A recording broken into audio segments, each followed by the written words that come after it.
La inflación es tu incapacidad para gobernar.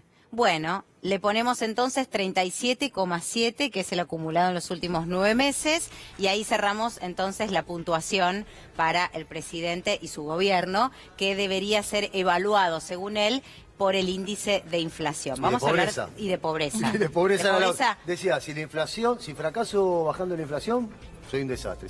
Si no bajo la pobreza, soy un desastre. No hay más para agregar, ¿no?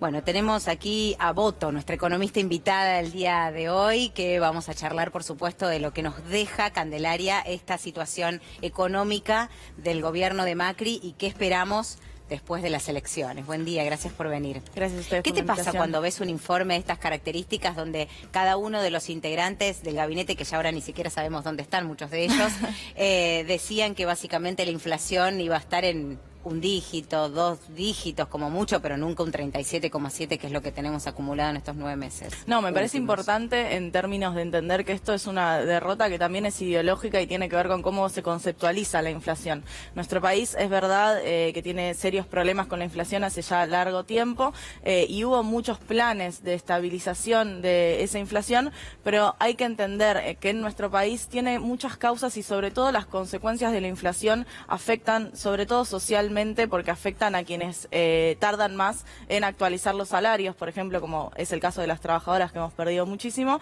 y también, bueno, quienes cobran asignaciones sociales y demás y dependen del Estado en esa actualización salarial. Entonces, entender eso, porque cuando Macri decía esto es muy sencillo, es porque evidenciaba que la inflación se debía únicamente a la emisión monetaria. Entonces, digo, aprendamos de esto que estamos sufriendo todos y todas en nuestro día a día, y es este sueldo que cada vez alcanza menos, para no repetir estas cosas que de nuevo se repiten y que en los discursos suele decirse mucho, sobre todo en economistas que parecieran que no aprendieron de que vos podés tener una tasa de interés que es altísima, o sea, podés tener una política monetaria que es muy contractiva, que busca absorber todos los pesos de la economía, y sin embargo tener inflaciones que van a seguir subiendo, por más que tengas crisis económica. Y eso por ahí para nosotros es normal, porque vivimos en Argentina, pero quema muchos manuales de lo que es la teoría económica. Entonces es importante eso, porque también tenemos muchos desarrollos de economistas propios argentinos para hablar sobre la inflación, de la multicausalidad de este fenómeno y bueno, de qué se puede hacer para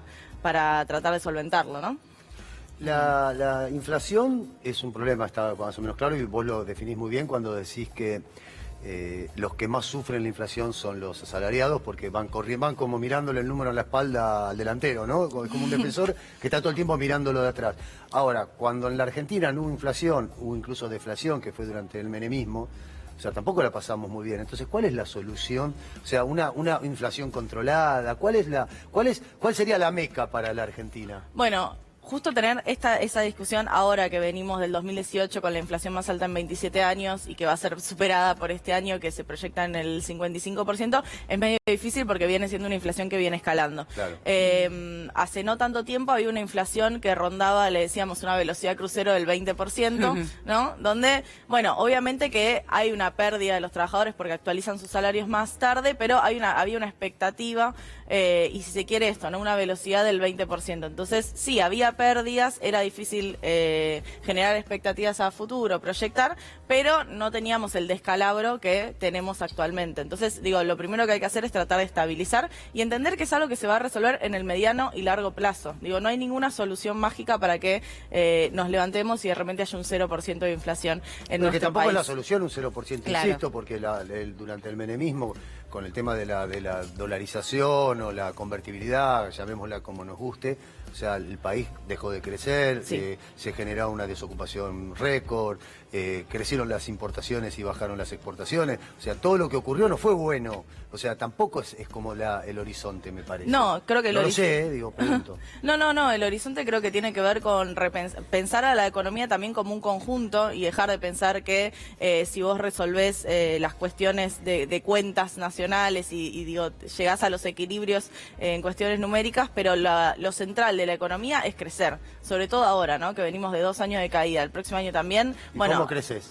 Bueno, ahora, esa es la discusión que hay que dar y que justamente, si bien la crisis económica, digo, tiene repercusiones horribles, que es la que vivimos, lo que permite, si se quiere, es justamente ver, bueno, ¿qué es lo que vamos a hacer ahora? ¿Qué plan vamos a llevar ahora para crecer? Y hay muchas propuestas en este sentido y muchas discusiones. Yo soy parte de Economía Feminista, entonces nosotras lo que proponemos es una agenda de cuidados, digo, una inversión estatal en este sector, entendiendo que este sector también permite una inyección de demanda. Entonces, digo, hay como algún consenso de que hay que reactivar la demanda porque viene muy deprimida y porque las pymes, digo, viven de eso también, ¿no? Dijiste la palabra clave, consenso, y Mariano es un descreído, de hecho se lo preguntó el candidato Alberto Fernández recién sobre el consenso social y este pacto que se puede hacer desde distintos espacios para que la economía del país funcione. ¿Vos sos una creyente de este pacto, de este consenso? ¿Pensás que puede funcionar y cómo podría argumentarse y articularse para que funcione? Yo diría más bien que tengo una expresión de deseo, que es que se cumpla y que se pueda llevar a cabo esta negociación, no solo en términos hacia el interior del país con los agentes económicos, sino que es muy importante la negociación que se va a llevar adelante con el Fondo Monetario Internacional y con el resto de nuestros acreedores, porque Macri se va, pero la deuda queda y nos deja una pesada herencia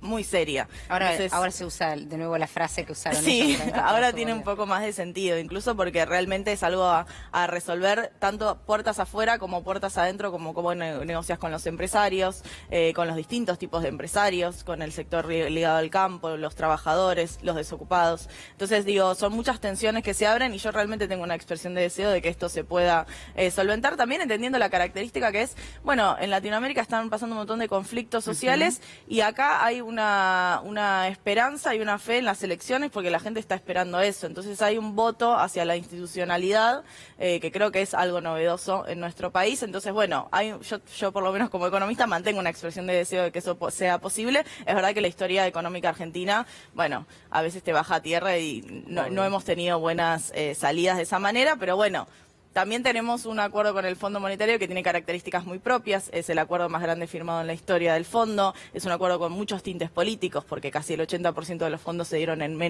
poco más de un año. Y se fugaron. La directora del Fondo Monetario ya no está, el ministro de Hacienda que firmó todo eso tampoco está. Entonces, digo, hay ciertas cartas para negociar que permiten mantener esta expresión de deseo, pero bueno, también hay muchas cosas que pueden salir mal. Porque la canasta familiar ya acumula un 32,8% de aumento. Y hoy decía justamente en diálogo con Alberto Mariano que algunos empresarios querían aumentar, pueden llegar a aumentar en forma preventiva, precautoria, sus valores, los valores inclusive de los alimentos y la rentabilidad, previo a... por las dudas. Por las dudas, claro. ¿Cómo puede impactar esto en los argentinos? Si ya de por sí tenemos un aumento en los comestibles, en la canasta básica, en los servicios, en absolutamente todo. Y eso que las tarifas están todavía planchadas, porque digo, hubo ciertas medidas que tenían que ver con las elecciones y que también son bombitas a desarmar para diciembre y para enero. Por eso digo, tiene sentido pensar una estrategia de consenso porque no hay otra posibilidad posible y también hay que entender que el poder adquisitivo de los asalariados cayó muchísimo. Entonces digo, en esa mesa de negociación, ¿cuánto más pueden dar los trabajadores? Y las pymes pequeñas también sufrieron muchísimo, porque incluso uno si compara el índice de precios de insumos, digamos, el que ven los empresarios, las pymes, y el que vemos los consumidores, el año pasado las pymes achicaron su margen de ganancia, entonces también estuvieron perdiendo.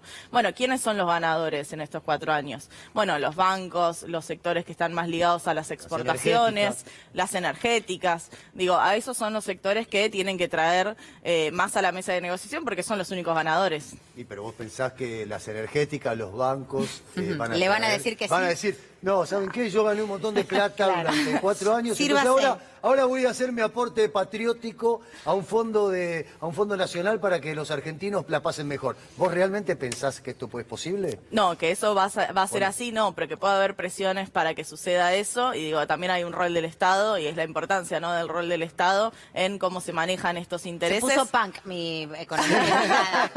me gusta esa actitud. Se puso punk. Pero digo, para algo está el Estado y para algo, digo, todas las políticas tienen beneficiarios y perdedores y también hay que hacer un balance de estos 4 años y dónde está parado cada uno y cuánto puede aportar. Igual hay un cuello de botella que yo no sé cómo se va a salir, porque la verdad me intriga mucho, que es, O sea, todos sabemos que hay que ponerle plata a los trabajadores en el bolsillo. Sí. O plata a la gente, plata en el bolsillo para que compren Consumo, para claro. para que vivan un poco Sí, mejor. para vaya al teatro, No, y esto para que realmente- salgan, para algunos para que coman, Claro. algunos básicamente para El que coman. básico. Otros para que puedan tener un estándar de vida un poco más holgado. Ahora, ¿de dónde sale esa plata? Porque, digo, el Estado está casi defolteado con todos los créditos todo lo que los créditos Sí, en que se pesos y en tomaron. dólares. En pesos y en dólares. Sí. Las pymes están arruinadas, entonces no le van a poder pagar más a sus trabajadores. Los empresarios se quejan, el campo dice que no. Digo, los únicos que en teoría tendrían como para hacer un aporte es los bancos, el sistema financiero, pero el sistema financiero yo no me lo veo en ese puesto. Y tampoco me veo con mucha espalda como para apretarlos, la verdad. El gobierno con Sí. espalda. Bueno, digo, también tiene que ver Salvo que con tomes una correlaciones decisión, de fuerzas. salvo que tomes una decisión histórica para Poco la República simpática. Argentina. No, que tomes una historia histórica para la República Argentina, que yo nacionalizar la va con una cuestión de estas que tanto hemos hablado en algún momento cuando éramos jóvenes y lo soñábamos, ¿no? Sí, digo, por eso también es muy estructurante lo que pase con la negociación con el Fondo Monetario Internacional. El préstamo que firmamos todavía no nos han dado todos los fondos que eran necesarios. Sí o sí se viene en el mercado financiero algún ajuste de lo que es el control de cambios, porque es un control de cambios que es muy holgado todavía y que permite un goteo muy fuerte de las reservas internacionales. Vos lo decías, hay un promedio de 100 millones de dólares que se están perdiendo día a día para mantener el dólar como está. Entonces digo, sí o sí hay políticas en el corto plazo que se tienen que hacer. Y en cuanto a cómo inyectás demanda, porque digo, también es interesante que si vos inyectás en los grupos poblacionales más pobres, eso no te genera un problema de restricción externa y eso rápidamente te aumenta la ganancia y la producción de las pymes. Y digo, las pymes son... Yo entrevistaba el otro día a uno de la Cámara Pyme y me decía, somos muy tosudas, porque en realidad, digo, si uno va a la racionalidad económica, por ahí la mayoría ya debería haber cerrado. Muchos están comiendo sus propios ahorros, muchos están muy endeudados. Entonces, digo, hay mucha expectativa también ante Claro que esto. sí. Entonces, Candelaria, eso es tenemos que algo... despedir.